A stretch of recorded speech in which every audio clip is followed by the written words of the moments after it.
wabarakatuh. Waalaikumsalam warahmatullahi wabarakatuh. Selamat pagi Bapak, Ibu, teman-teman semuanya. Semoga kita selalu dalam perlindungan Allah Subhanahu wa taala dan senantiasa diberi kesehatan dan rezeki yang melimpah. Oke. Amin. Untuk webinar kali ini kita akan yaitu seri ke-6 dengan judul Good Corporate Governance, di mana yang dimaksud dengan ini adalah bagaimana cara mengelola perusahaan dengan baik.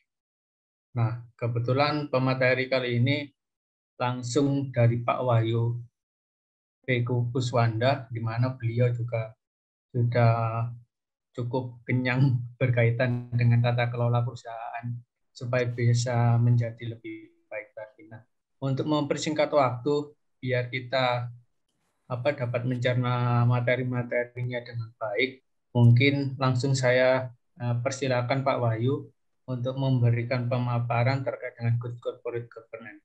Monggo Pak Wahyu.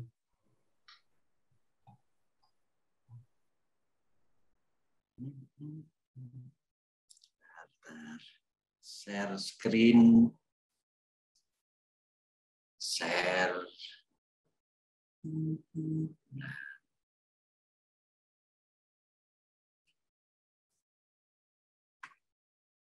Sudah kelihatan ya Pak Dana? Sudah Pak, cukup jelas. Yeah. Assalamualaikum warahmatullahi wabarakatuh. Selamat pagi, salam sejahtera dan salam sehat untuk kita semua. Alhamdulillah, kita telah memasuki seri ke-6 ya, dalam serial webinar menyongsong 25 tahun geosistem. Jadi menyongsong 25 tahun geosistem ini kita setiap Sabtu menyelenggarakan webinar untuk persiapan geosistem setelah berusia 25 tahun. Ingat saya seri pertama itu tentang kompetensi kerja untuk ke depan setelah 25 tahun geosistem itu, kompetensi kerja kita itu harus seperti apa. Kemudian seri kedua tentang kondisi pandemi ke depan itu akan mempengaruhi kondisi geosistem seperti apa. Setelah itu, oh ya, setelah geosistem 25 tahun, itu nanti job grading dan remunerasi staf geosistem itu seperti apa. Kemudian setelah itu, setelah 25 tahun geosistem itu ke depan itu suasana bekerja di perkantoran yang digital itu seperti apa. Seri kelima kita lebih digital lagi. Operasional geosistem secara digital itu ke depan seperti apa. Gitu ya.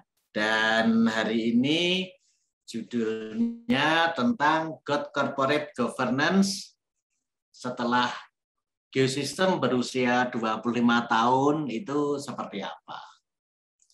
Ini semuanya untuk menyiapkan diri karena barangkali seperti contohnya saya, setelah geosistem berusia 25 tahun, kami yang sudah tua-tua ini juga udah harus bersiap-siap untuk mundur ya. Jadi yang bisa kami lakukan yang tua-tua adalah membekali generasi penerus menyongsong 25 tahun geosistem. Minggu depan materinya apa? Sebetulnya masih banyak materi. Pak Dana barangkali bisa menyiapkan mahasiswa ITS yang sedang magang di geosistem, Pak Dana. Kemudian juga kita kan sudah punya kerjasama dengan ITS bahwa peralatan PVD kita dan instrumen geoteknik kita itu kan oleh ITS akan diaplikasikan dengan Internet of Things gitu ya. Ini menarik banget ini. Jadi nanti monitoring settlement plate, inclinometer, pisometer itu tidak harus di lapangan lagi. Kalau kita sudah memasang aplikasi Internet of Things, ya kita bisa di mesh begitulah kira-kira. Coba minggu depan dipersiapkan judulnya yang Internet of Things untuk instrumen geoteknik kita ya Pak Dana ya. Iya Pak, siap Pak. Ya. Tapi sepertinya juga tahu ini Pak Ayang, Pak Ratman katanya mau menyampaikan topik. Tolong dipastikan Pak Ayang sehingga kita bisa mengatur jadwal yang lebih baik. Ya, semuanya dalam rangka menyongsong 25 tahun geosistem, gitu ya. Baik, sekarang topiknya Good Corporate Governance. Ini materi yang kami siapkan mulai pendahuluan, pengertian GCG, jadi Good Corporate Governance itu disingkat GCG ya. Kemudian prinsip-prinsip GCG, tahapan penerapan GCG, penilaian penerapan GCG, kemudian penutup. Nah, setiap kami menyampaikan materi Sabtu ini, itu saya selalu sudah menyampaikan materi sebelumnya, begitu ya. Jadi artinya kami sangat serius gitu. Mudah-mudahan ini ada respon positif dari karyawan PT Teknindo Geosistem Unggul maupun karyawan PT Jasa Uber Sakti Tbk. Gitu ya. Jadi ada imbal baliknya lah, kami serius. Mudah-mudahan juga seluruh staf dan karyawan juga serius juga. Gitu. Kita mulai pendahuluan. Jadi Good Corporate Governance atau GCG itu sering diterjemahkan dalam bahasa Indonesia dengan tata kelola perusahaan yang baik. Namun sejak 2019 Komite Nasional Kebijakan Governance KNKG itu menerjemahkan Good Corporate Governance itu dengan governansi korporat gitu ya. Tapi kita sudah kadung nancep GCG, Good Corporate Governance itu di kepala kita adalah dalam bahasa Indonesianya itu tata kelola perusahaan yang baik. Memang lebih mudah dipahami ya, tata kelola perusahaan yang baik. Dan Komite Nasional Kebijakan Governance ini menerjemahkan Good Corporate Governance dengan governansi korporat itu juga belum diikuti dengan perubahan peraturan perundangan di Indonesia. Jadi istilah governansi korporat ini masih dipakai oleh Komite Nasional Kebijakan Governance sendiri.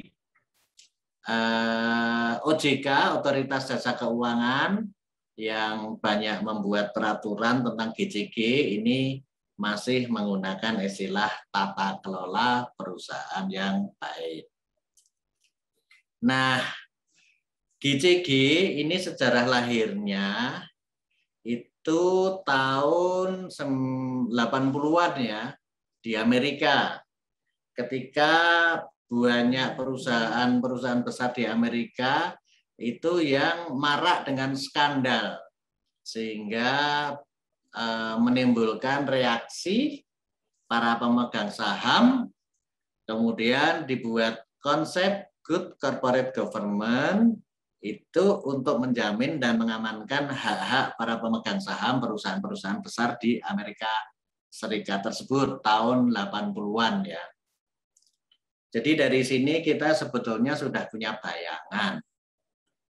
Setidak-tidaknya Good Corporate Governance (GCG) ini dibuat untuk menghindari terjadinya skandal perusahaan. Di Indonesia sendiri, konsep GCG itu mulai dikenal sejak krisis ekonomi tahun 97. Ya, konon katanya krisis ekonomi tahun 97 di Indonesia itu terjadi karena perusahaan-perusahaan besar tidak dikelola secara bertanggung jawab, serta mengabaikan regulasi dan syarat dengan praktek-praktek KKN, korupsi, kolusi, nepotisme gitu ya. Jadi ada yang bilang pakai bahasa Surabaya, krisis ekonomi 97 itu terjadi karena perusahaan-perusahaan besar dikelola secara ugal-ugalan gitu. Kira-kira begitulah. Jadi di sini kita juga sudah semakin menangkap lagi. Oh, kalau gitu bicara Good Corporate Governance itu bicara tentang pengelolaan perusahaan yang tidak dikelola secara ugal-ugalan, tapi dikelola secara baik. Good corporate governance juga mengandung pengertian pengelolaan perusahaan yang dikelola tidak terjadi skandal begitu, sehingga hak-hak para pemegang saham bisa dijamin dan diamankan. Kita sudah mulai ada mengarah ke pengertian gitu. Nah, penerapan GCG di Indonesia. Penerapan GCG di Indonesia itu merujuk pada pedoman yang ditetapkan oleh lembaga pemerintah. Jadi di Indonesia itu ada lembaga pemerintah namanya Komite Nasional Kebijakan Corporate Governance, disingkat KNKCG. KNKCG ini dibentuk berdasarkan keputusan Menteri Okuin tahun 99. Berdirinya diresmikan oleh Presiden B.J. Habibie pada saat itu. Dan pada tahun 99 itu juga Komite Nasional Kebijakan Corporate Governance ini menetapkan pedoman Good Corporate Governance. Kemudian tahun 2004 Komite Nasional Kebijakan Corporate Governance KNKCG itu namanya diganti menjadi Komite Nasional Kebijakan Governance KNKG. Ini berdasarkan keputusan Menteri Okuin tahun 2004.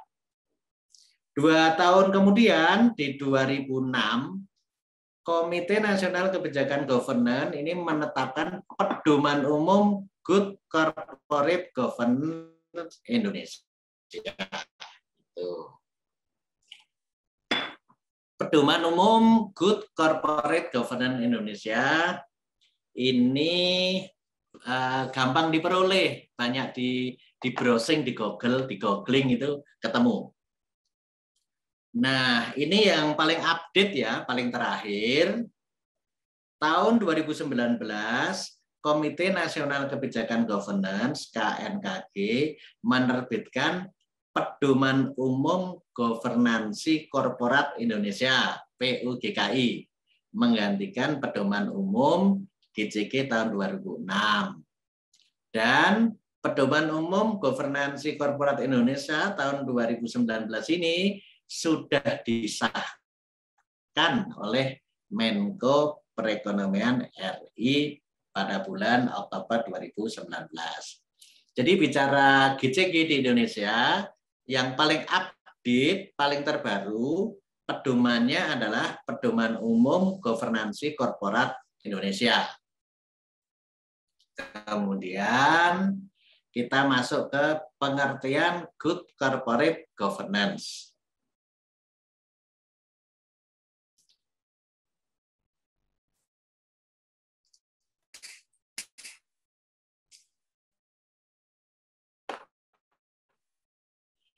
Menurut Bank Dunia, World Bank, good corporate governance adalah kumpulan hukum, peraturan, dan kaidah-kaidah yang wajib dipenuhi yang dapat mendorong kinerja sumber-sumber perusahaan bekerja secara efisien,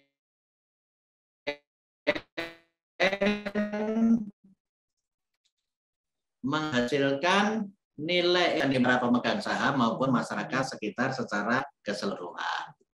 Jadi menurut Bank Dunia, GCG itu kumpulan hukum, peraturan, dan lain-lain. Kemudian harapannya itu perusahaan menghasilkan nilai jangka panjang, berkesinambungan, begitu ya. Kemudian ada perhatian bagi pemegang saham maupun masyarakat sekitar. Jadi di sini kita mulai paham bahwa ngurus perusahaan itu ternyata harus memperhatikan juga masyarakat sekitar. Ngurus perusahaan itu kita harus sudah punya cita-cita jangka panjang dan berkesinambungan. Itu salah satu ngurus perusahaan tidak secara ugal-ugalan. Menurut Tunggal 2013, good corporate governance itu sistem yang mengatur, mengelola, dan mengawasi proses pengendalian usaha untuk menaikkan nilai saham sekaligus sebagai bentuk perhatian kepada stakeholder, karyawan, dan masyarakat sekitar. Jadi di dalam tata kelola perusahaan yang baik itu mesti ada perhatian kepada stakeholder atau pemangku kepentingan, karyawan, dan masyarakat sekitar. Menurut Agus 2011, good corporate governance adalah suatu sistem yang mengatur hubungan peran dewan komisaris, peran direksi, pemegang saham, dan pemangku kepentingan lainnya. Tata kelola perusahaan yang baik juga disebut sebagai proses yang transparan atas penentuan tujuan perusahaan. Nih kita sudah mulai ada gambaran ya. Ya kita tentu sepakat semua gitu. Tata kelola perusahaan yang baik itu ya jangka panjang,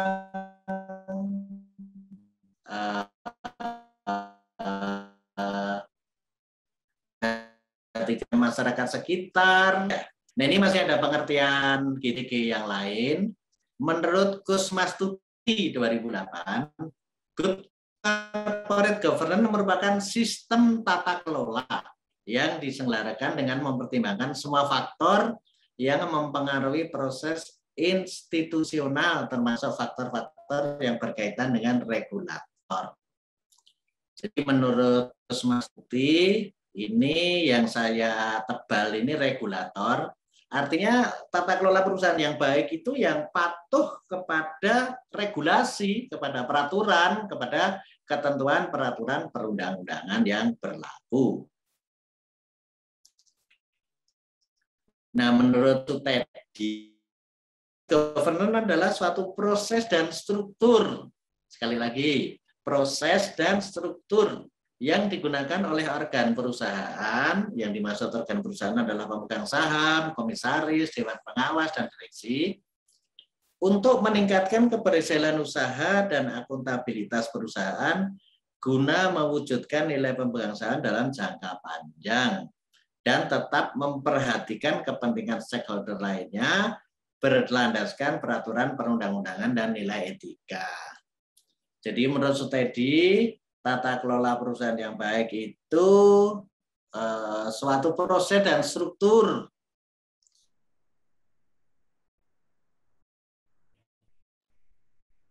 gitu ya. Kemudian mestikan kepentingan stakeholder lainnya. Nah, dan berlandaskan peraturan perundang-undangan dan nilai-nilai etika. Jadi kita kalau ingat krisis ekonomi 97 tadi yang diduga dikarenakan disebabkan oleh pengelolaan perusahaan-perusahaan besar yang ugal-ugalan. Nah, ini sudah mulai ada unsur-unsur berlandaskan peraturan perundang-undangan dan nilai etika, tidak ugal-ugalan. Menurut Komite Nasional Kebijakan Governance 2019, Good Corporate Governance adalah suatu struktur dan proses yang digunakan oleh korporasi untuk mengarahkan dan mengawasi aktivitas usahanya. Nah, kita pakai pengertian yang terakhir ini aja ya. Pengertian dari Komite Nasional Kebijakan Governance.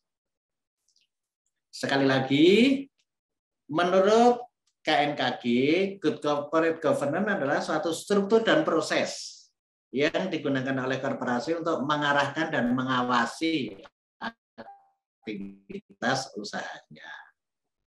Apa itu struktur? Dengan adanya struktur, maka bisa memberikan kejelasan. Kalau ada struktur itu ada kejelasan ya. Kejelasan fungsi, hak, kewajiban, dan tanggung jawab antara pihak yang berkepentingan atas korporasi menyangkut proses kontrol internal dan eksternal yang efektif, serta menciptakan keseimbangan internal perusahaan dan keseimbangan eksternal antar stakeholder atau pemangku kepentingan. Nah, kalau proses kita sudah sering belajar, proses itu mengatur urutan pelaksanaan atau kejadian yang saling terkait yang bersama-sama mengubah masukan input menjadi keluaran output yang bernilai tambah, gitu ya. Jadi proses itu kan kegiatan yang mengubah masukan menjadi keluaran yang bernilai tambah. Pelaksanaan proses ini dapat dilakukan oleh manusia, alam, atau mesin dengan menggunakan berbagai sumber daya. Kita ingat ya, sumber daya itu ada 5 ya. 5M, money, uang, man, manusia, machine, peralatan, metode, terakhir market, dukungan. Ini struktur korporasi yang baik ya. Jadi kalau ada struktur begini ini semuanya menjadi jelas. Ada RUPS, Rapat Umum Pemegang Saham, kemudian ada Dewan Komisaris, ada direksi. Nah, pada kesempatan ini saya juga ingin mensosialisasikan penyebutan ya, nomenklatur ya. Dewan Komisaris. Itu komisaris-komisaris itu namanya Dewan Komisaris. Nah, kalau direktur-direktur itu namanya direksi ya. Jadi tidak dikenal istilah Dewan Direktur, itu tidak dikenal. Yang dikenal adalah direksi. Kalau komisaris-komisaris itu dikenal Dewan Komisaris. Nah, Dewan Komisaris ini mempunyai sekretaris Dewan Komisaris dan komite-komite. Komite SMR, Komite Sistem Manajemen Risiko, punya komite audit, punya komite nominasi dan remunerasi, dan CSR ya. Kemudian direksi punya Departemen Perencanaan dan Kebijakan SDM, punya sekretaris perusahaan, internal audit, Departemen Pengelolaan Risiko, Departemen Pengelolaan SHE gitu ya, Safety, Health, dan Environmental, dan punya Departemen Corporate Social Responsibility. Jadi dengan adanya struktur ini semuanya menjadi jelas gitu. Hubungan antara Dewan Komisaris dan direksi juga jelas gitu. Kalau direksi punya internal audit, Dewan Komisaris punya komite audit. Kalau direksi punya sekretaris perusahaan, Dewan Komisaris punya sekretaris Dewan Komisaris. Kalau direksi punya Departemen Pengelolaan Risiko, Dewan Komisaris punya komite sistem manajemen risiko. Jadi adanya struktur ini menjadi jelas. Nah, proses kita mengulang-ulang ya beberapa waktu yang lalu. Proses adalah kegiatan aktivitas untuk merubah masukan atau input menjadi keluaran atau output yang bernilai tambah. Nah, sedangkan proses korporasi itu adalah urutan kegiatan-kegiatan atau aktivitas-aktivitas korporasi untuk merubah masukan input korporasi menjadi keluaran atau output korporasi yang bernilai tambah. Ya, ini sangat sesuai dengan maksud saya, disesuaikan dengan proses bisnisnya ya. Ada yang pemasaran, penjualan, penagihan, ada korporasi atau perusahaan yang mulai dari pembelian, produksi, dan penjualan. Jadi proses ini adalah urutan-urutan kegiatan yang ada input, ada kegiatan, ada output yang akhirnya endingnya itu harus memberikan output yang bernilai tambah. Ini kita sekarang mengenalkan ada 3 pilar GCG. Ada 3 pilar Good Corporate Governance. Pertama negara, kedua dunia usaha, ketiga masyarakat. Nah, dunia usaha itu sebagai pelaku pasar menerapkan GCG sebagai pedoman dasar pelaksanaan usaha. Jadi dunia usaha ini tugasnya adalah menerapkan GCG sebagai pedoman.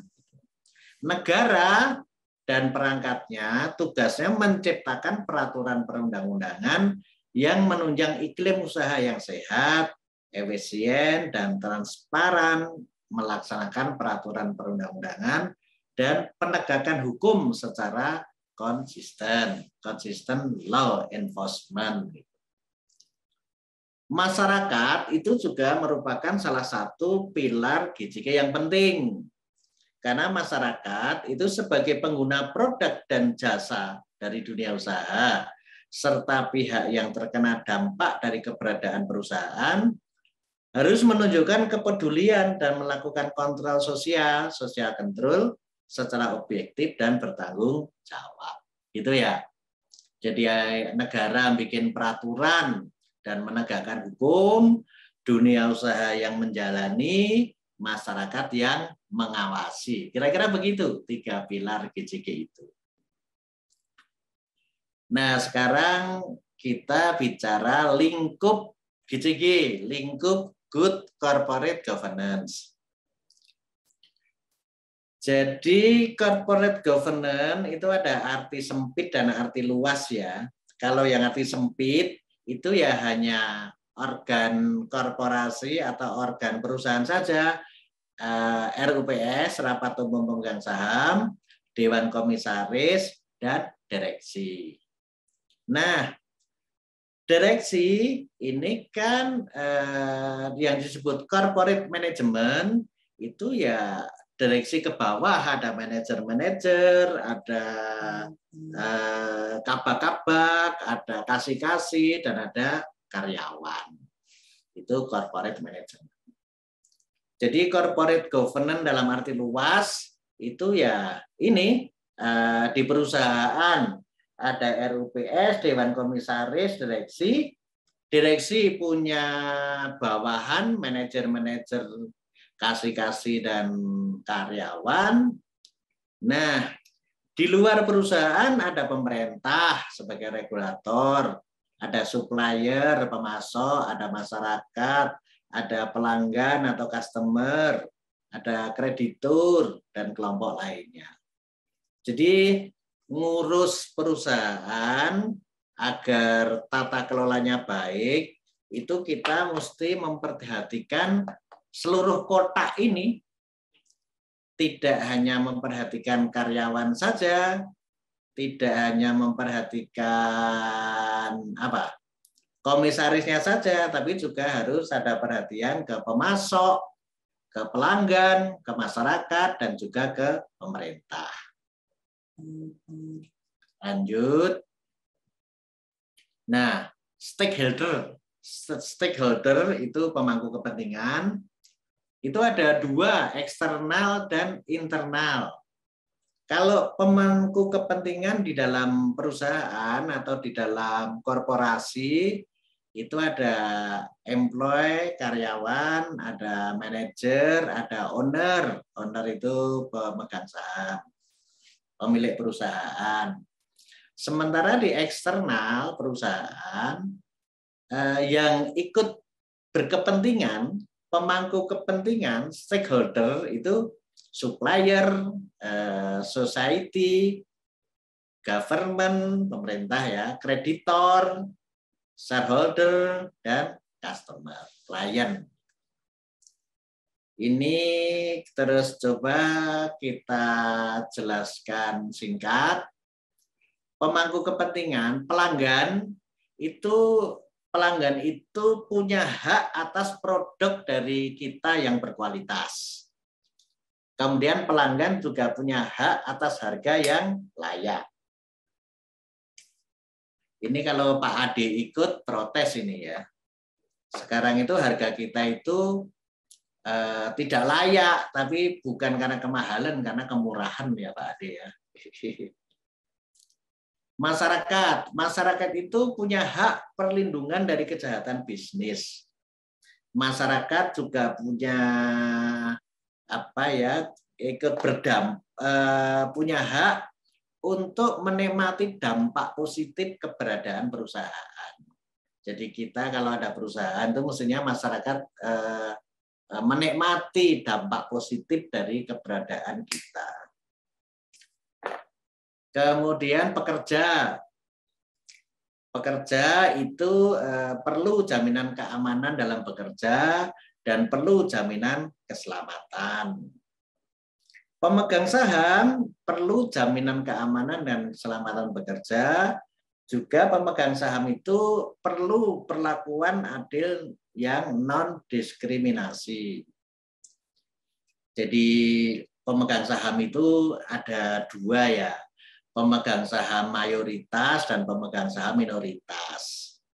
Jadi perlakuan adil dan non-diskriminasi ini mesti diperlakukan kepada para pemegang saham minoritas.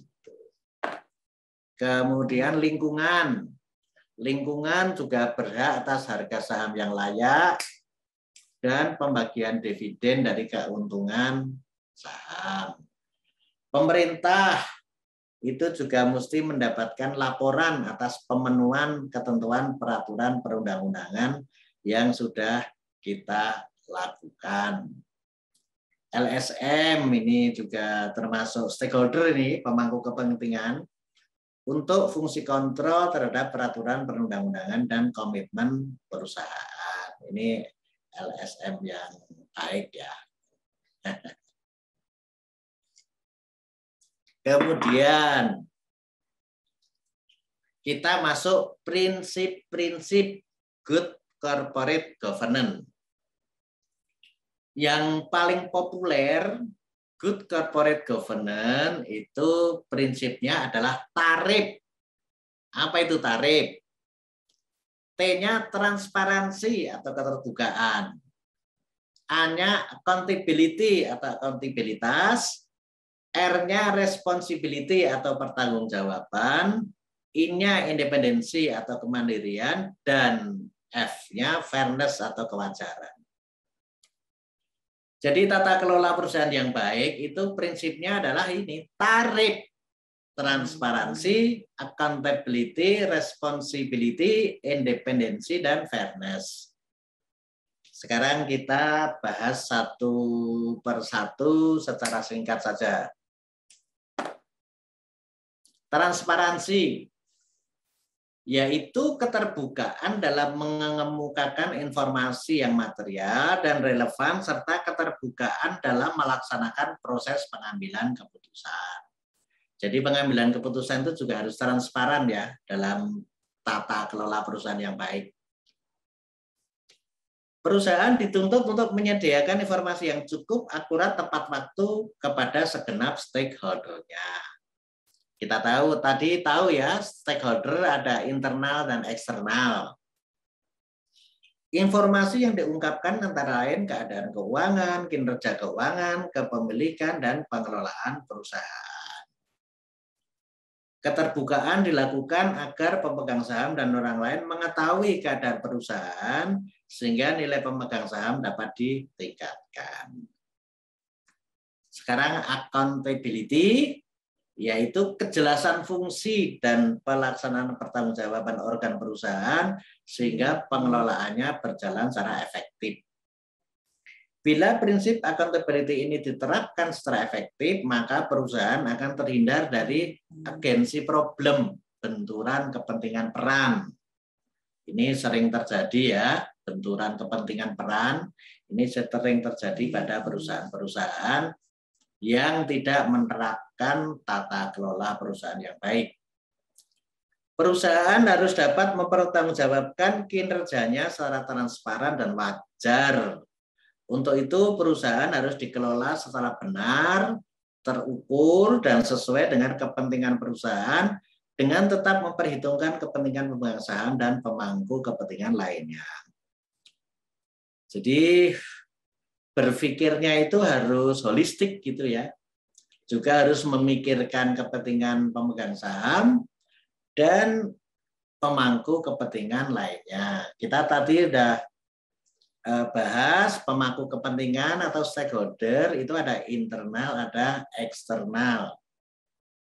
Sekarang responsibility, yaitu kesesuaian atau kepatuhan di dalam pengelolaan perusahaan terhadap prinsip korporasi yang sehat serta peraturan perundangan yang berlaku.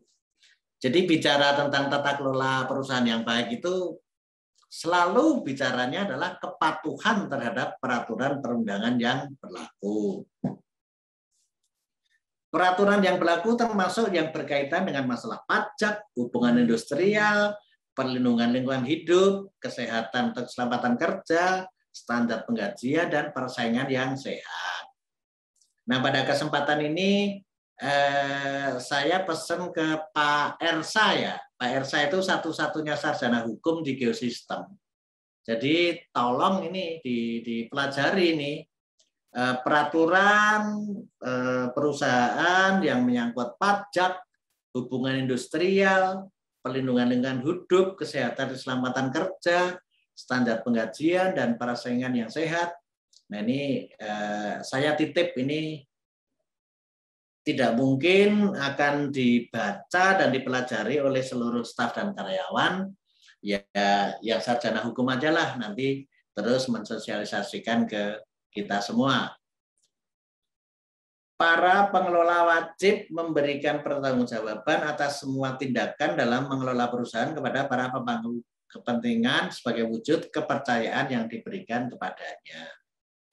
Jadi sebagai wujud kepercayaan yang diberikan, itu pengelola wajib memberikan pertanggungjawaban.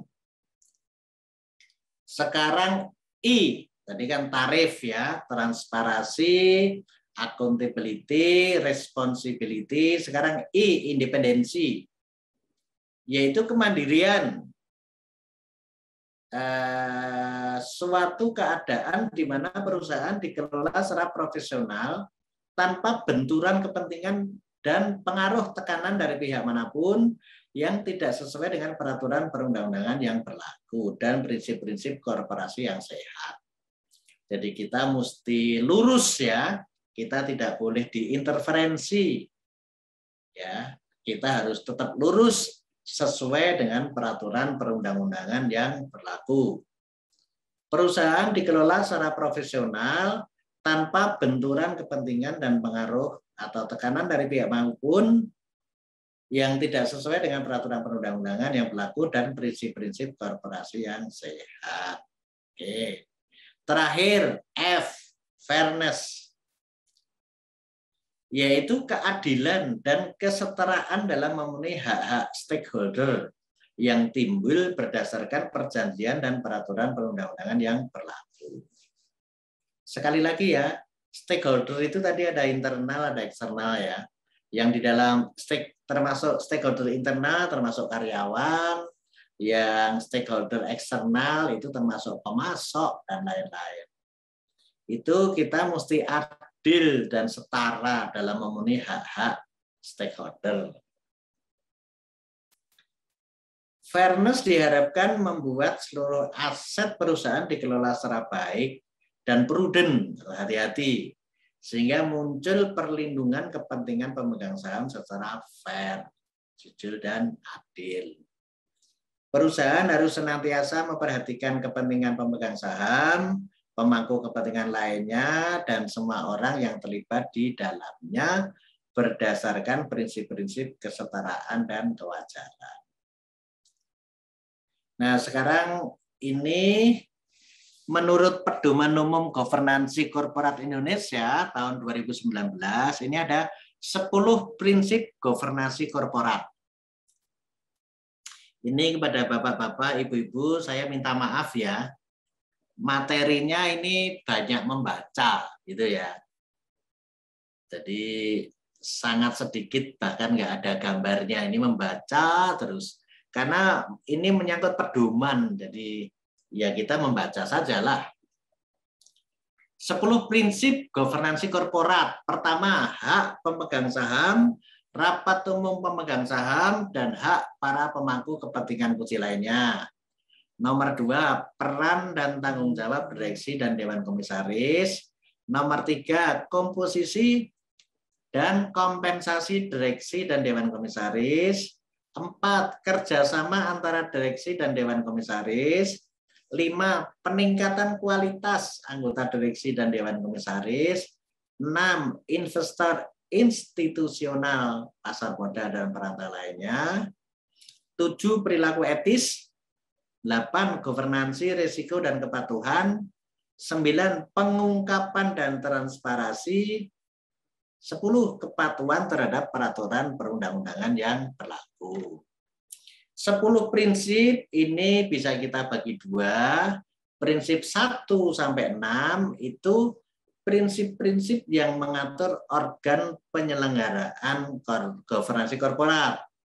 Sedangkan prinsip 7 sampai 10 itu prinsip-prinsip yang mengatur keluaran yang dihasilkan oleh organ-organ korporat. Ini mohon sabar ya, kami akan bahas 10 prinsip ini satu demi satu, singkat saja. Prinsip pertama, hak pemegang saham, rapat umum pemegang saham, dan hak para pemangku kepentingan kunci lainnya. Pemegang saham termasuk pemegang saham minoritas dan pemegang saham asing harus diperlakukan secara adil. Mereka memiliki hak-hak dasar yang harus dilindungi dan difasilitasi penggunaannya oleh korporasi. Jadi hak dasar itu dicatat kepemilikan sahamnya di daftar pemegang saham. Kemudian berhak memindahkan atau mentransfer saham, berhak memperoleh secara teratur,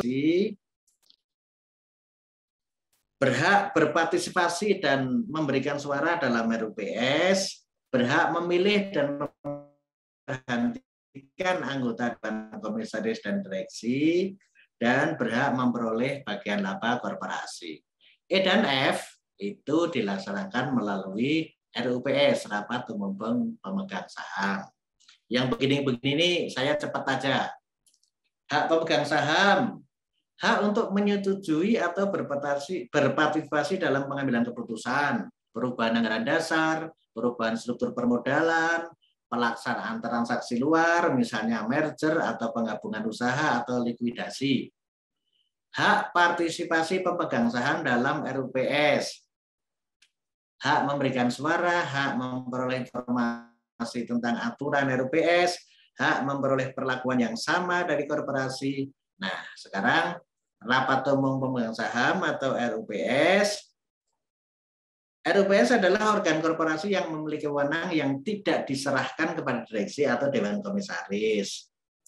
Jadi pada tata kelola perusahaan yang baik atau good corporate governance, itu direksi itu kekuasaannya bukannya tidak terbatas, Dewan Komisaris itu kekuasaannya bukan tidak terbatas, terbatas.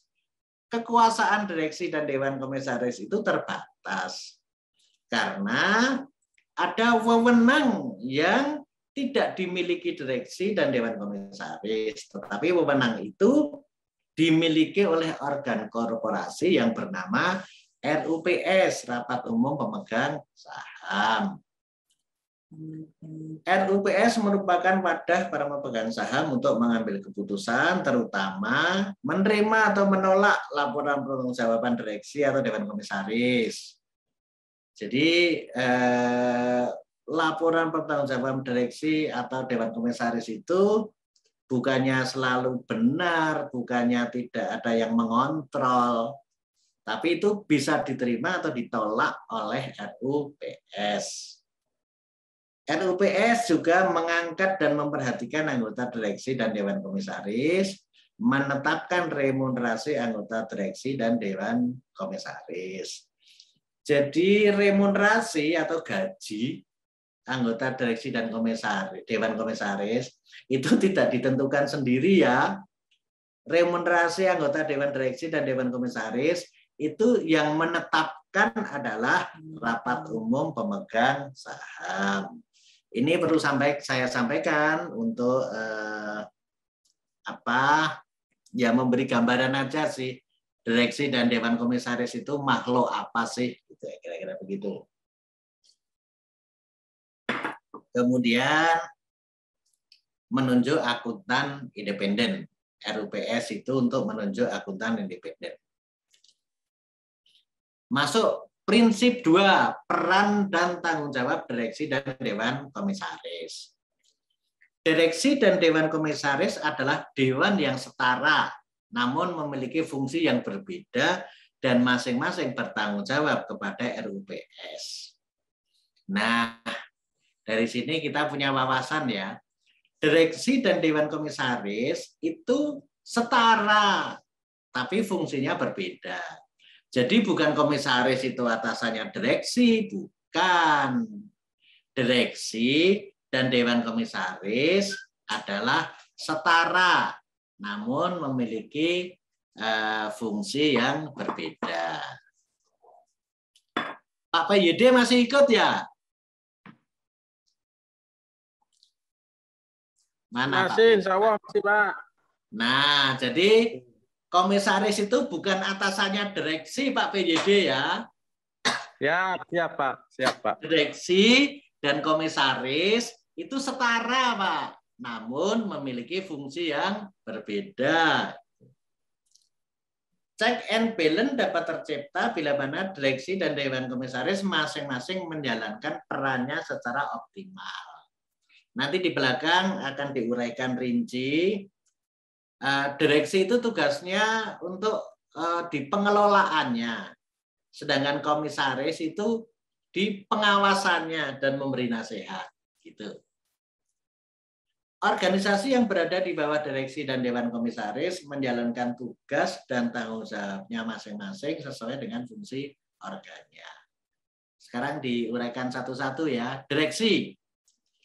Direksi adalah organ korporasi yang berwenang dan bertanggung jawab penuh atas pengelolaan. Sekali lagi, direksi itu berwenang dan bertanggung jawab penuh atas pengelolaan korporasi dalam melaksanakan misi untuk mewujudkan visi korporasi.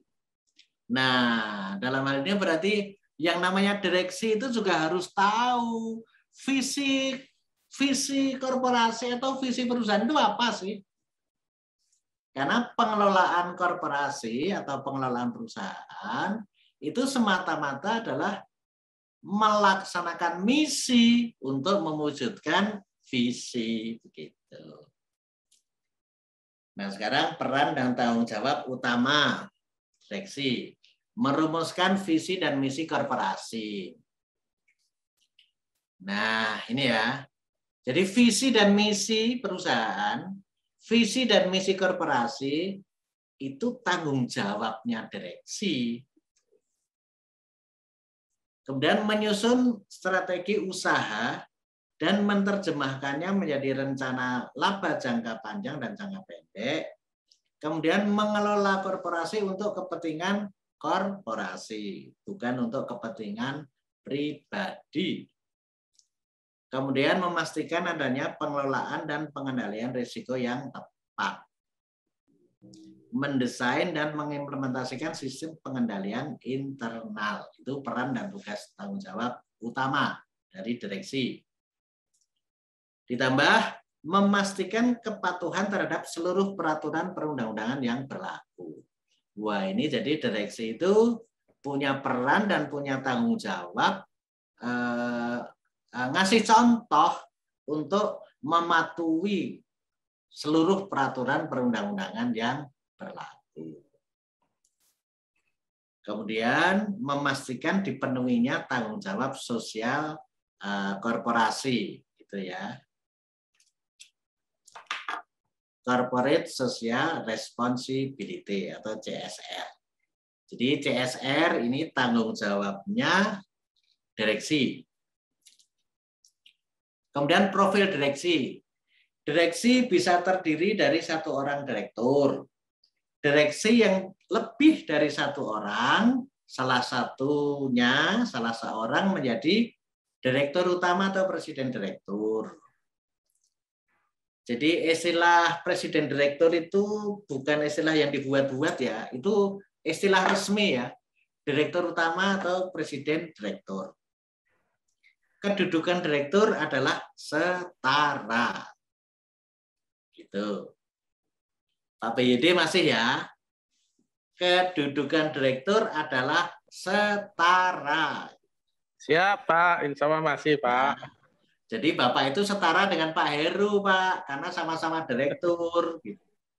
Bapak bukan bawahannya Pak Heru. Pak Heru direktur utama, Bapak direktur, itu setara, Pak. Kedudukannya setara. Gitu ya. Pembagian tugas antar direktur. Nah, pembagian tugas antar direktur itu ditetapkan dengan surat keputusan direksi atau diatur dalam piagam direktur. Setiap direktur mempertanggungjawabkan aktivitasnya dalam rapat direksi. Direktur utama adalah koordinator dari direktur-direktur dan berfungsi sebagai penanggung jawab utama. Jadi direktur utama itu koordinator direktur-direktur gitu ya. Bukan atasan direktur-direktur, bukan, tapi koordinator direktur-direktur. Nah, direktur utama itu penanggung jawab utama, Pak. Jadi kalau gajinya paling tinggi, ya wajar gitu ya. Tuh. Sekarang komisaris. Dewan Komisaris adalah organ korporasi yang peranannya adalah melakukan fungsi pengawasan dan memberi advis. Jadi direksi dan komisaris itu setara. Kalau direksi tugasnya mengelola korporasi, mengelola perusahaan. Kalau komisaris itu tugasnya atau fungsinya mengawasi dan memberi advis, memberi saran, memberi nasihat kepada direksi atas aktivitas pengelolaan korporasinya. Peran dan tanggung jawab utama Dewan Komisaris menyetujui visi, misi, dan strategi korporasi, termasuk rencana laba jangka panjang dan jangka pendek yang disusun direksi. Jadi di sini semakin jelas ya, visi, misi, dan strategi itu tanggung jawabnya direksi. Komisaris tinggal menyetujui saja kalau setuju. Melakukan pengawasan terhadap implementasi rencana laba korporasi yang dilakukan oleh direksi dan kesesuaiannya dengan visi, misi, dan strategi perusahaan. Jadi kalau ada komisaris yang sering bertanya-tanya, ya memang tugasnya komisaris bertanya. Tugasnya komisaris itu mengawasi gitu ya. Kemudian memberi advis. Tugas komisaris juga mengawasi dan memantau profil risiko serta menyetujui risk appetite ya. Risk appetite itu jumlah risiko yang dapat diterima oleh korporasi untuk mencapai tujuannya. Jadi kita sadari bersamalah korporasi atau perusahaan itu punya risiko gitu. Nah, Dewan Komisaris itu tugasnya menyetujui risiko-risiko apa yang kita ambil, yang mau tidak mau harus kita ambil, itu mesti disetujui komisaris. Kemudian mengawasi kebijakan dan implementasi pengendalian internal. Memastikan independensi fungsi audit internal dan audit eksternal. Mengusulkan kepada RUPS pengangkatan dan pemberhentian anggota direksi dan anggota Dewan Komisaris. Tuh. Jadi yang mengusulkan direksi dan komisaris itu ya Dewan Komisaris gitu. Yang menetapkan RUPS. Juga memberikan advis yang diperlukan, advis kepada direksi. Nah, di sini ada ketentuan tentang pemberian advis ya. Dewan Komisaris itu memberikan advis kepada direksi tanpa harus diminta terlebih dahulu. Jadi sifatnya aktif, tidak pasif. Kemudian advis yang diberikan itu tidak mengikat dan tidak harus dijalankan oleh direksi. Jadi advis-advis dari Dewan Komisaris itu tidak harus dijalankan direksi. Tetapi terhadap advis-advis yang tidak dijalankan direksi, Dewan Komisaris harus meminta alasan atas tidak dilaksanakan suatu advis gitu. Lapo kok ini kok nggak dilaksanakan, kenapa? Itu direksi harus memberikan alasan kepada Dewan Komisaris dan tertulis dibikin berita acara. Pelaksanaan peran pengawasan. Menjabarkan fungsi pengawasan dan advis dalam bentuk pedoman tertulis disebut piagam Dewan Komisaris. Menetapkan pembagian tugas pengawasan di antara anggota Dewan Komisaris. Mengadakan rapat secara berkala dengan direksi maupun internal Dewan Komisaris. Membuat risalah rapat yang dapat menjadi bukti terlaksananya peran pengawasan. Oke, sekarang profil Dewan Komisaris. Komisaris bisa terdiri dari satu orang anggota yang disebut Dewan Komisaris. Jika Dewan Komisaris terdiri dari lebih dari satu orang, salah seorang di antaranya ditunjuk sebagai komisaris utama atau presiden komisaris. Sekali lagi, istilah presiden komisaris itu bukan istilah bikinan ya, tapi ini istilah resmi. Kemudian Dewan Komisaris merupakan sebuah majelis dan oleh karena itu setiap anggota Dewan Komisaris tidak dapat bertindak sendiri-sendiri, melainkan harus berdasarkan suatu keputusan Dewan Komisaris.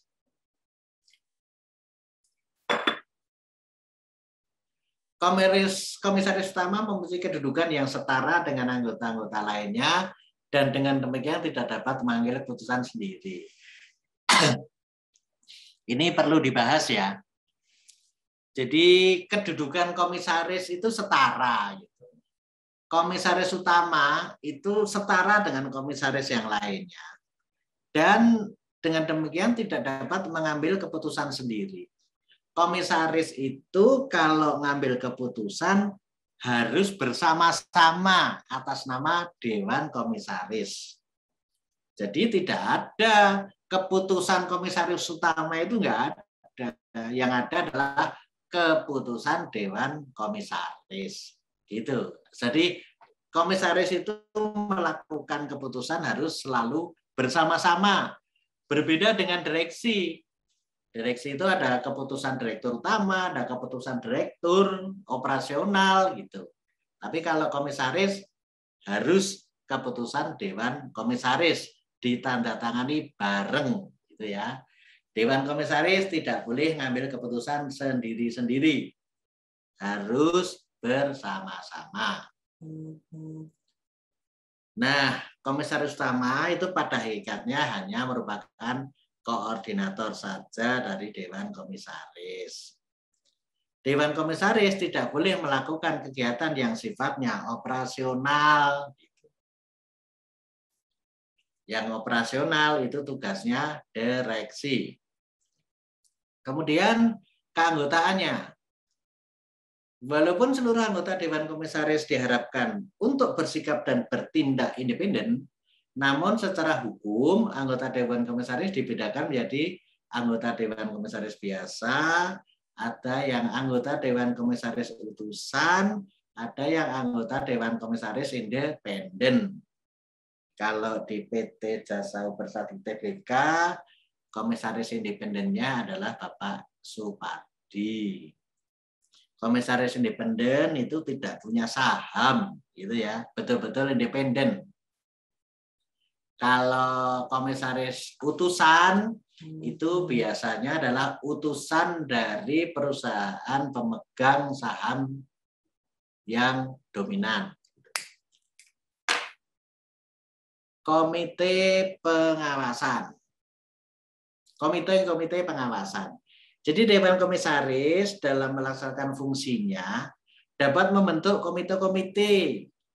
Tapi yang terpenting diantaranya komite-komite itu adalah komite audit, komite pemantau risiko atau komite risk management, komite nominasi dan remunerasi.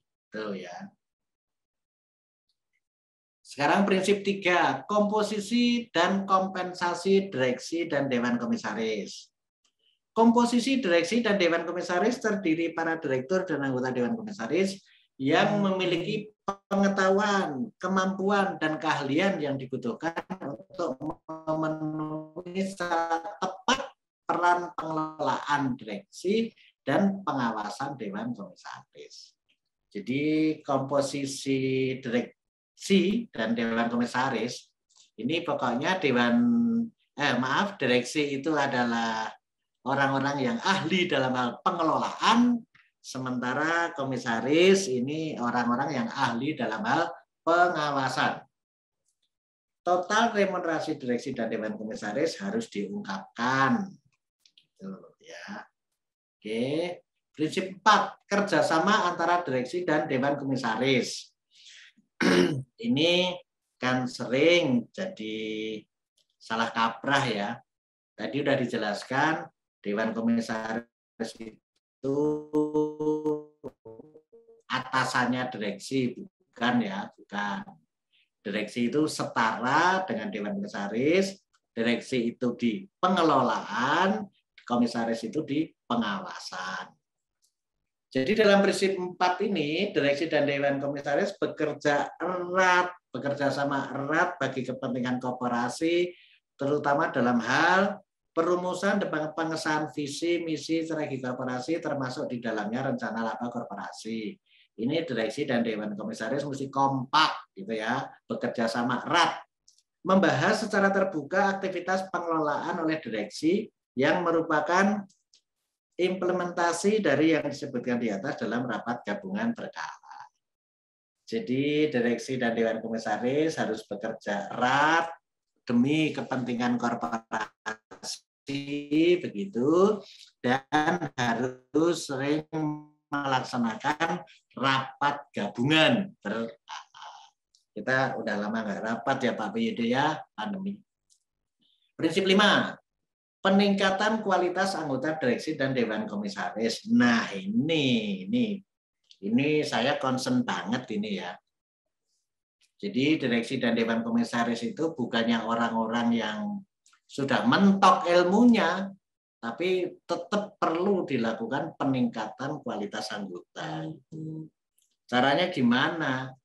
Agar korporasi mendapatkan anggota direksi dan Dewan Komisaris yang berkualitas, korporasi harus menyediakan paket remunerasi yang kompetitif.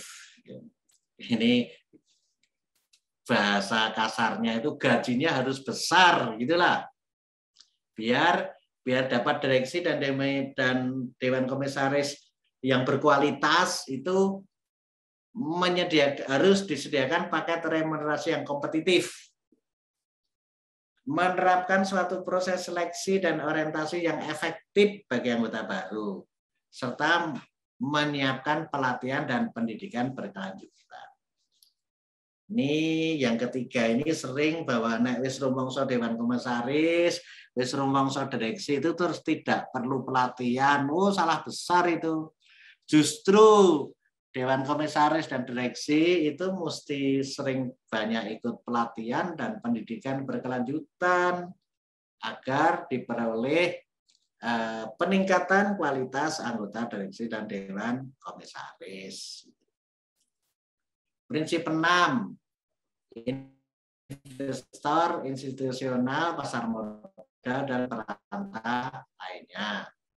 Ini pendek aja penjelasannya, bahwa dalam prinsip 6 ini dibahas mengenai prasyarat terciptanya governansi korporat di korporasi-korporasi akan berkembang secara optimal jika pelaku pasar modal dan pihak yang terkait lainnya menjalankan governansi korporat masing-masing. Itulah.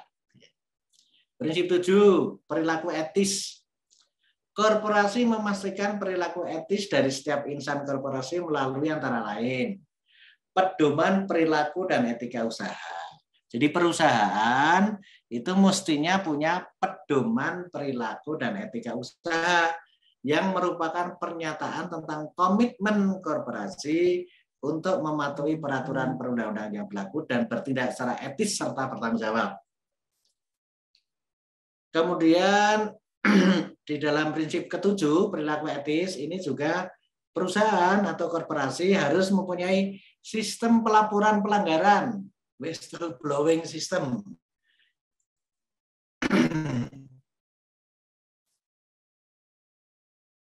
Prinsip 8, governansi, risiko, dan kepatuhan. Direksi wajib mengimplementasikan governansi, pengelolaan risiko, dan kepatuhan secara terintegrasi dengan cara membangun sistem governansi, pengelolaan risiko, dan kepatuhan. Selain disingkat GRK ya. GRK itu governansi, pengelolaan risiko, dan kepatuhan yang terintegrasi. Memastikan adanya koordinasi dan peningkatan kapabilitas di antara sistem utama GRK agar korporasi tetap berada pada jalur yang benar dalam mencapai tujuannya. Prinsip 9, pengungkapan dan transparansi. Korporasi wajib mengungkapkan antara lain kondisi keuangan dan kinerja korporasi, struktur kepemilikan atas korporasi, implementasi governansi korporat. Jadi perusahaan itu punya kewajiban menceritakan, melaporkan tentang penerapan atau implementasi dari governansi korporat, atau kalau kita sudah biasa pakai istilah tata kelola perusahaan yang baik. Korporasi memastikan bahwa informasi dapat diakses dengan secara tepat waktu dan biaya rendah. Jadi biasanya kita bisa lihat di website-website ya. Terakhir, prinsip 10, kepatuhan terhadap peraturan perundang-undangan yang berlaku. Kepatuhan terhadap berbagai peraturan yang berlaku merupakan prasyarat untuk menjadi warga korporat atau menjadi perusahaan yang baik. Kepatuhan diwujudkan melalui pernyataan kepatuhan dalam laporan tahunan dan ada fungsi kepatuhan. Kalau di geosistem itu sudah bagus sekali itu. Setiap ada peraturan K3 yang baru selalu direspon itu oleh manajer K3-nya geosistem, manajer SHE-nya geosistem gitu ya. Jadi di geosistem itu sudah ada, selalu ada laporan tingkat kepatuhan atau implementasi peraturan perundangan di perusahaan ya. Tetapi baru peraturan yang menyangkut K3 saja. Nah, masuk bagian 4, tahapan penerapan. Tadi kita kan sudah mengenal prinsip-prinsipnya. Nah, kemudian ada 10 prinsip gitu ya. Kalau yang 4 prinsip yang prinsip tarif tadi kan jargon-jargon gitu. Kalau yang 10 prinsip tadi udah teknis banget gitu. Nah, sekarang gimana menerapkannya? Cara tahapan penerapan di perusahaan itu bagaimana? Pertama, tahap persiapan. Ini ada 3 di dalam tahap persiapan ini. Awareness building, assessment, kemudian manual building. Awareness building. Tahapan sosialisasi awal dengan tujuan untuk membangun kesadaran mengenai arti pentingnya GCG. Ya, contohnya seperti hari ini. Membangun kesadaran dan komitmen bersama dalam penerapannya. Upaya ini dapat dilakukan dengan meminta bantuan tenaga ahli independen dari luar perusahaan. Cuma pengalaman saya melihat pengalamannya PT Jasa Bersakti Tbk, karena dulu itu banyak menggunakan konsultan-konsultan, akhirnya nggak bisa nancep di staf dan karyawannya begitu. Jadi sistemnya banyak bagus begitu, tapi dibikinkan konsultan sehingga nggak nancep di staf dan karyawannya itu. Kalau saya lebih senang bahwa awareness building itu kita lakukan sendiri gitu. Bentuk kegiatan dapat dilakukan melalui seminar, diskusi kelompok atau outbound. Ya seperti ini ya, seminar karena pandemi ya kita webinar. Webinar seperti ini itu sebetulnya dalam bentuk awareness building gitu ya pada tahap persiapan. Sekarang assessment. Tahapan untuk memetakan kondisi perusahaan dalam penerapan GCG saat ini. Langkah ini perlu guna memastikan titik awal atau untuk mengidentifikasi langkah-langkah yang tepat guna mempersiapkan infrastruktur dan struktur perusahaan yang kondusif bagi penerapan GCG secara efektif. Penilaian harus diusahakan seobjektif mungkin. Nah, setelah awareness building, assessment, masuk ke manual building. Manual building itu apa sih? Manual building itu membuat manual, menulis manual, menulis peraturan internal gitu ya. Manual building ini adalah tahapan menuliskan semua hasil pemikiran dan assessment ke dalam dokumen Good Corporate Governance. Disusun berdasarkan urutan kepentingan perusahaan atau prioritas. Nah, kalau begini kita biasanya harus membuat roadmap gitu ya. Jadi penerapan GCG itu nggak bisa sak-dek sak-nyet gitu ya. Penerapan GCG itu jangka menengah sampai jangka panjang. Kita mesti bikin roadmap, mesti bikin peta perjalanan ke depan. Katakanlah tahun pertama kita awareness building aja. Tahun kedua kita sudah mulai assessment. Sekalian membuat manual building. Nah, tahun ketiga baru mulai menerapkan. Menerapkannya mungkin 50% dulu, tahun berikutnya 70% dan seterusnya dan seterusnya. Intinya penerapan Good Corporate Governance itu mesti bertahap, jangka menengah, jangka panjang. Kita bisa saja sih manual building kita serahkan ke konsultan atau kita copy paste ke yang lain. Bisa saja gitu. Tapi ya hanya menjadi setumpuk manual tapi nggak dilaksanakan dan tidak dipahami baik oleh karyawan, staf, kadang-kadang malah direksi juga nggak memahami manual yang ada. Karena manualnya dibikinkan konsultan dan ya copy paste kadang-kadang.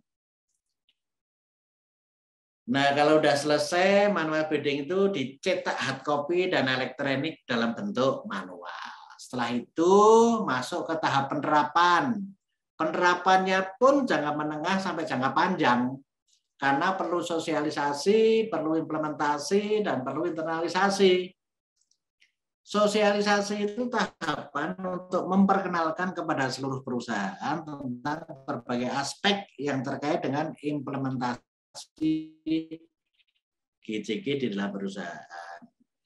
upaya sosialisasi perlu dilakukan dengan suatu tim khusus yang dibentuk itu langsung berada di bawah pengawasan direktur utama atau salah satu direktur yang ditunjuk sebagai GCG champion di perusahaan. Nah, jadi GCG, Good Corporate Governance ini penting sekali ya. Sampai-sampai pimpinan sosialisasi GCG itu harus minimal direktur gitu. Jadi ya mungkin barangkali ini berdasarkan survei ya. Kalau dipimpin level di bawah direktur nggak jalan kayaknya ya. Harus direktur ini yang mimpin. Sekarang tahap penerapan. Tadi kan sudah sosialisasi, setelah itu implementasi. Pada tahap implementasi itu melaksanakan kegiatan yang dilakukan sejalan dengan pedoman yang ada, berdasarkan roadmap yang telah disusun. Implementasi harus bersifat top-down approach yang melibatkan Dewan Komisaris dan Direksi Perusahaan. Ya benar toh.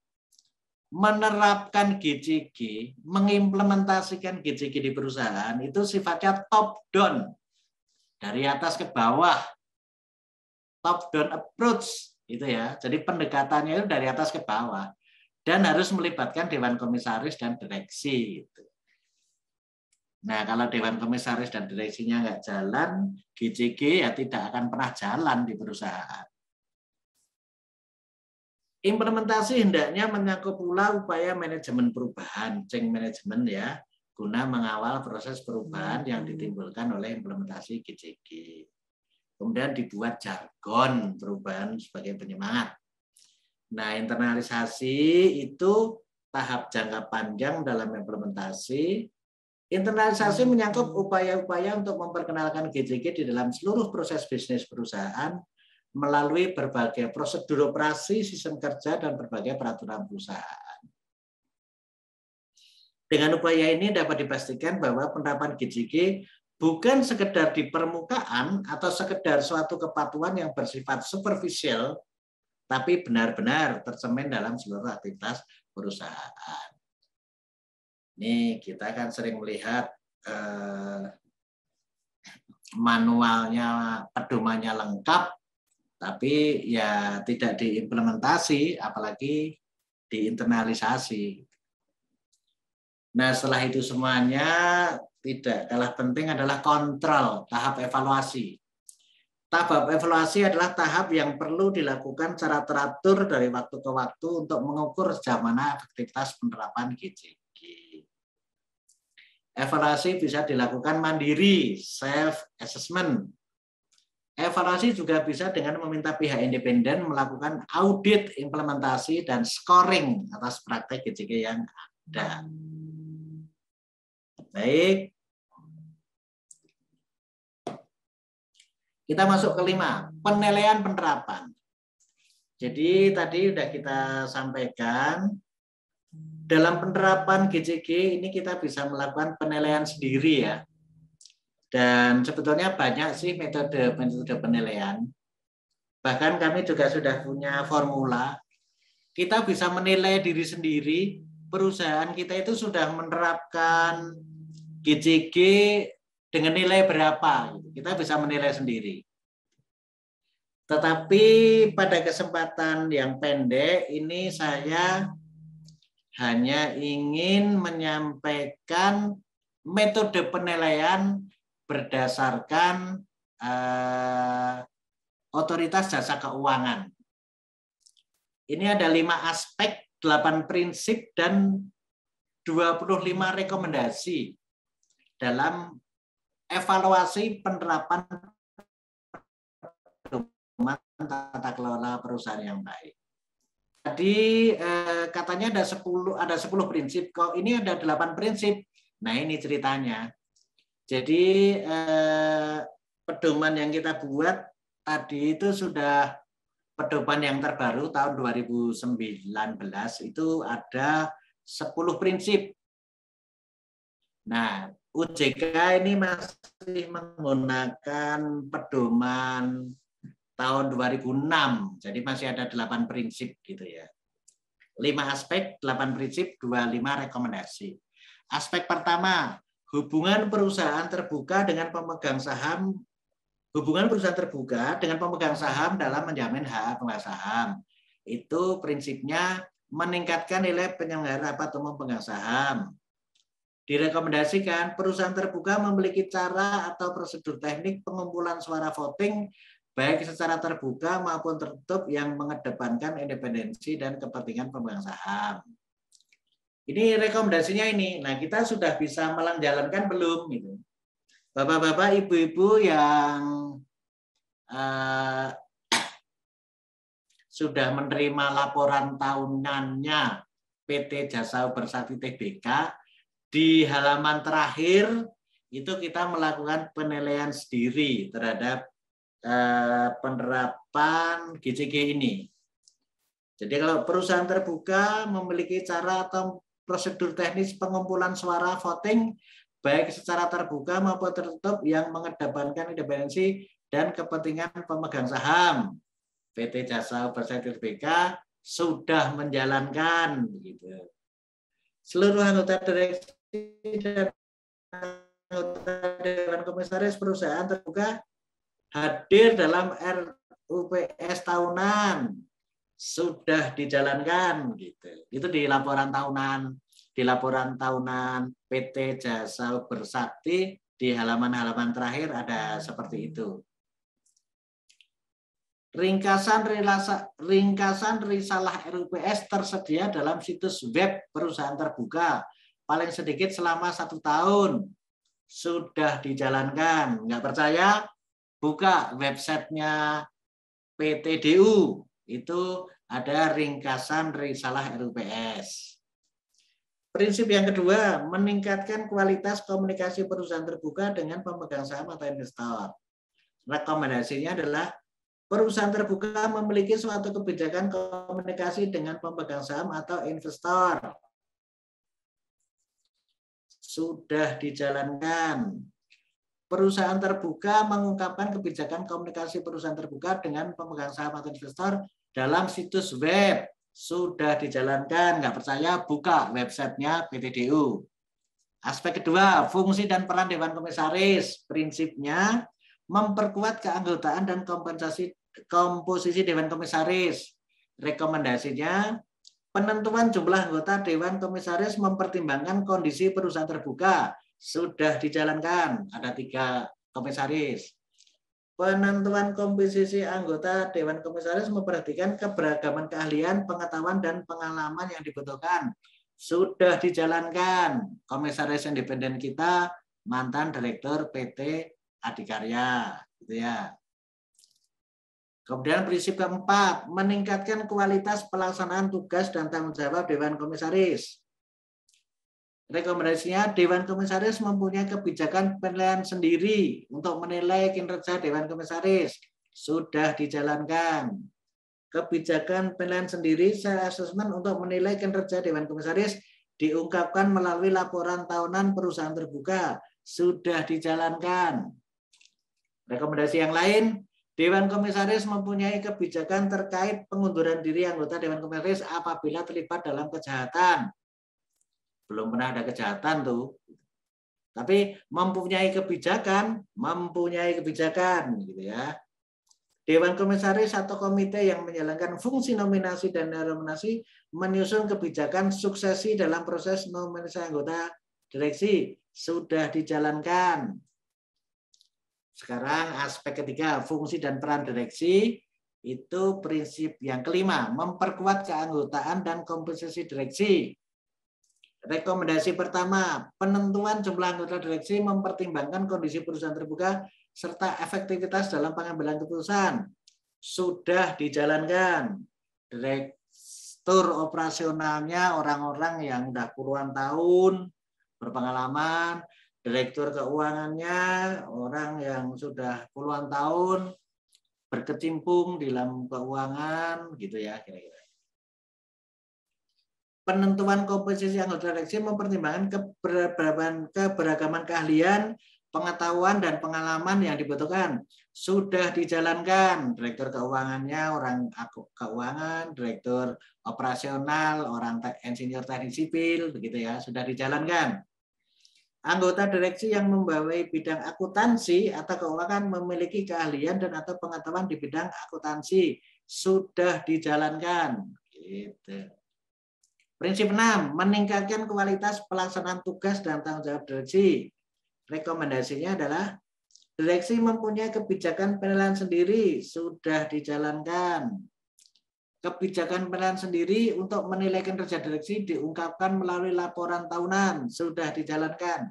Direksi mempunyai kebijakan terkait pengunduran diri anggota direksi apabila terlibat dalam kejahatan keuangan, sudah dijalankan, sudah mempunyai kebijakan. Aspek keempat, partisipasi pemangku kepentingan. Ini prinsip yang ketujuh ya.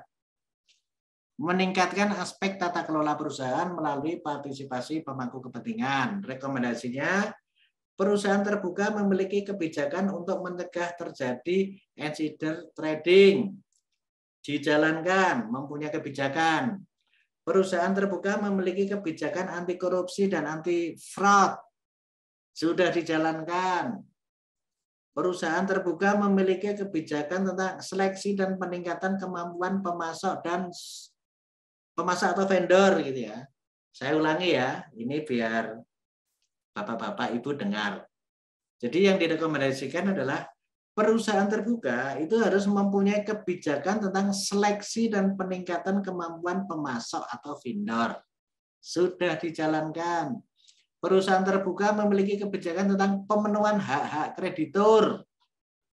Sudah dijalankan. Perusahaan terbuka memiliki kebijakan sistem whistleblowing. Sudah dijalankan. Perusahaan terbuka memiliki kebijakan pemberian insentif jangka panjang kepada direktur dan karyawan.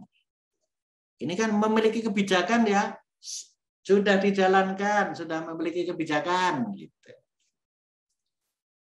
Aspek E, A, B, C, D, E, aspek terakhir ya, aspek kelima, keterbukaan informasi. Ini prinsip 8, meningkatkan pelaksanaan keterbukaan informasi. Rekomendasinya adalah 1. Perusahaan terbuka memanfaatkan penggunaan teknologi informasi secara lebih luas selain situs web sebagai media keterbukaan informasi. Sudah dijalankan. Laporan tahunan perusahaan mengungkapkan pemilik manfaat akhir dalam kepemilikan saham perusahaan terbuka paling sedikit 5%. Sudah dijalankan. Nah, itu adalah salah satu metode menilai sendiri. Sebetulnya ada sih metode untuk menilai dalam bentuk kualitatif ya. Saya pernah ikut training dan melakukan penilaian sehingga mengetahui perusahaan kita itu sebetulnya nilai tata kelola perusahaan baiknya itu nilainya 70 atau 80 atau 60 begitu ya. Nah, sekarang penutup terakhir. Berarti saya sudah bicara 1,5 jam. Terakhir, resume saja. Menurut Komite Nasional Kebijakan Governance (KNKG), Good Corporate Governance itu adalah suatu struktur dan proses. Ingat, struktur dan proses yang digunakan oleh korporasi untuk mengarahkan dan mengawasi. Ingat, mengarahkan dan mengawasi aktivitas usahanya. GCG, Good Corporate Governance di Indonesia, mengacu pada Pedoman Umum Governance Corporate Indonesia yang diterbitkan KNKG tahun 2019. Ini pedoman Good Corporate Governance di Indonesia yang paling update ya, tahun 2019, menggantikan yang tahun 2006. Pilar utama Good Corporate Governance itu ada 3, negara, bikin peraturan, dunia usaha, pelaku, melakukan, melaksanakan, masyarakat, mengawasi. Prinsip GCG yang populer adalah tarif, transparency, accountability, responsibility, independensi, dan fairness ya, tarif. Tahapan penerapan GCG meliputi tahapan persiapan. Pada tahap persiapan ini ada awareness building, assessment, dan manual building. Kemudian tahap penerapan, di tahap penerapan itu ada sosialisasi, implementasi, dan internalisasi, dan tahap evaluasi. Kemudian di dalam perjalanannya kita perlu evaluasi atau penilaian, di mana penilaian penerapan GCG dapat dilakukan berdasarkan 5 aspek, 8 prinsip, dan 25 rekomendasi dari Otoritas Jasa Keuangan OJK. Begitu Bapak-Bapak yang bisa kami sampaikan. Sekian, terima kasih. Terima kasih atas perhatiannya. Wassalamualaikum warahmatullahi wabarakatuh.